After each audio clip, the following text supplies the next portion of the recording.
Hi there, it's Rose. Welcome back to my channel. Today is April 25th, so it's time for me to share my Christmas tags on the 25th. So if you are new to my channel, I make Christmas tags all year long, and the 25th day of every month I share the Christmas tags that I've made for that month. So I started doing this because I really didn't get around to using all of my Christmas stash during the holiday season. I would find that I'd always buy new paper pads and new stamp collections, and then I really wouldn't use them. And then the next year, it would just happen all over again. So as a way to use my crafty stash and get some Christmas projects done ahead of time, I started to make and share Christmas tags on the 25th. So if you go over to my playlist, you'll see the tags that I've made the past years. They're always different every single month. And I love just using paper and stamps and inks and just getting into it and creating for Christmas.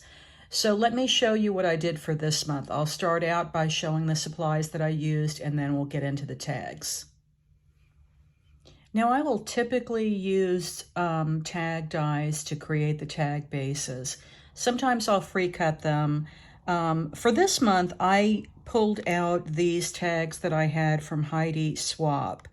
So this is a pretty old collection of just blank tags that I had in my stash from Heidi. It says they're decorative tags. They measure about 6 by 3. And they're manila tags. They had a simple string there at the top that I did not use, little reinforcer on it. And so, yeah, I decided to use these instead of just using a tag die and cutting them out of paper. Now for paper, the collection that I used is the Simple Stories Simple Vintage Dear Santa. And this is a 6 by 8 paper pad, 24 papers. This came out in 2023, and I had the paper and the ephemera pack and then some chipboard pieces. So I used the paper and some chipboard pieces. I'm going to do a quick flip through so you can take a look at these, because once I broke into this, I really almost wanted to hoard it because the papers are gorgeous. And I did some collaging with the papers. Different than what I usually do. I'll usually use the paper straight out of the pad, and oftentimes I will cut the paper to use it as the base of the tag. But look at this beautiful image. This is what I talk about when I say that I thought about hoarding it, because the Santa images are gorgeous. And if you know me, you know I love a good Santa image. I also love musical papers. I love the forest green and the deep, almost burgundy red. So I thought these were really, really beautiful. And yeah, very hard, very, very hard to cut into this collection. So I may actually pick up another one of these just to, you know, when I start making some Christmas cards, I'm going to want to use some of this. And I think this would make a beautiful December daily if you're one that likes to create those. Just gorgeous. So yeah, this is the paper collection that I used, and it really sparked some creativity and thinking about, as I said, doing some collaging and doing some ink blending. Of course, I took out Distress inks. So I also wanted to do some stenciling right on the paper. This is a stencil that I had in my collection. I believe it might be from Diamond Press. I use these top sort of stars, but I like that this stencil has 3 different images, even these dots at the bottom, but I just used the stars. I used part of this one from Tim Holtz and Stampers Anonymous, this one with the diamonds.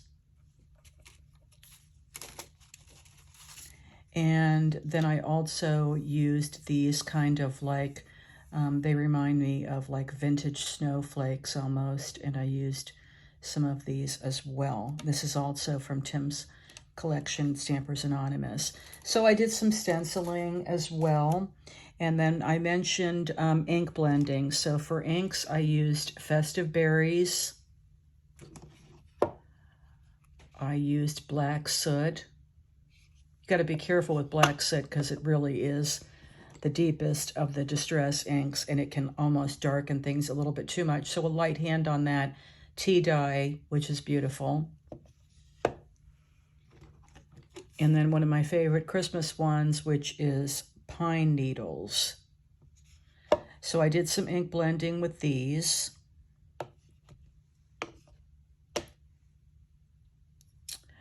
A new to me is the Spellbinders Splatter White, and this is an opaque watercolor. It is bleed proof, high coverage, and a little bit of this to do some white splattering to simulate snow. Of course, I brought in some stickles. This is kind of a burnished gold. And then to rub through those stencils, I use the Diamond Press glitter paste, and this is in light gold. So there is a difference between, hopefully you can pick it up on the camera, it's a little bit more obvious in person, between the stickles and the glitter paste. They're two different golds, but I think they complement each other nicely. And this Diamond Press glitter paste is really so much fun to use, so I use those. So now let's take a look at my tags. This is my first tag.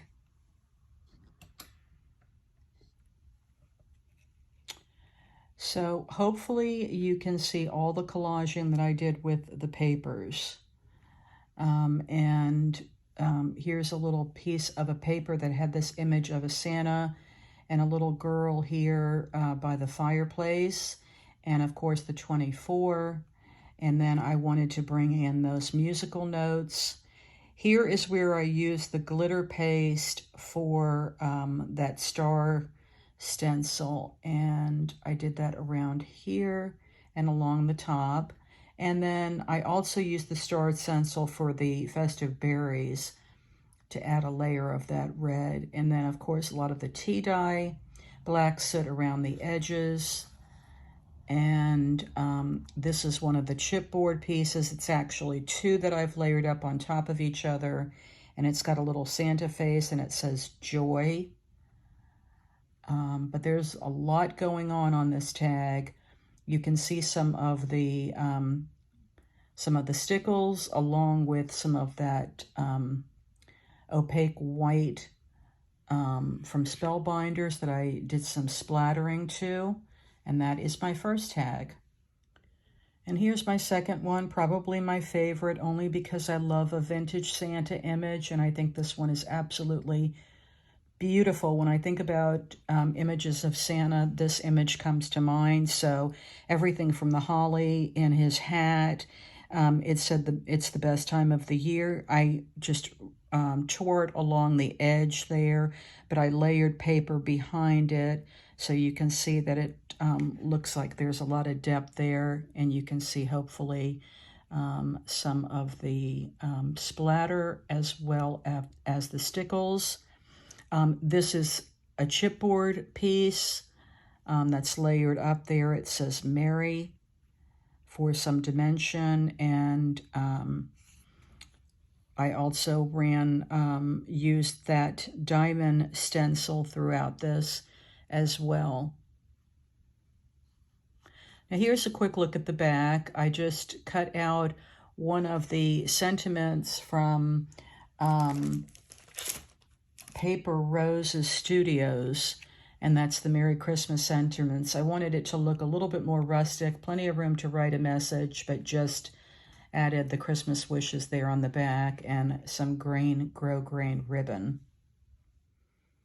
My final one really highlights that pretty Pine Needles distress ink, because I used that to run it through those sort of like vintage snowflake stencil, And then again, I used the musical notes sheet and then this really pretty piece of a poinsettia with a ribbon, and the same type of thing, the splatter, the distressing, the tea dye, and this is a chipboard piece here, and it says Season's Greetings. The back of this one says Season's Greetings as well. And that's my last tag. So here is one more look at the 3 Christmas tags that I made for this month using the Simple Stories Dear Santa collection. I hope you enjoyed taking a look. I'm wishing you a wonderful week. Thank you so much for watching, and I'll see you next time.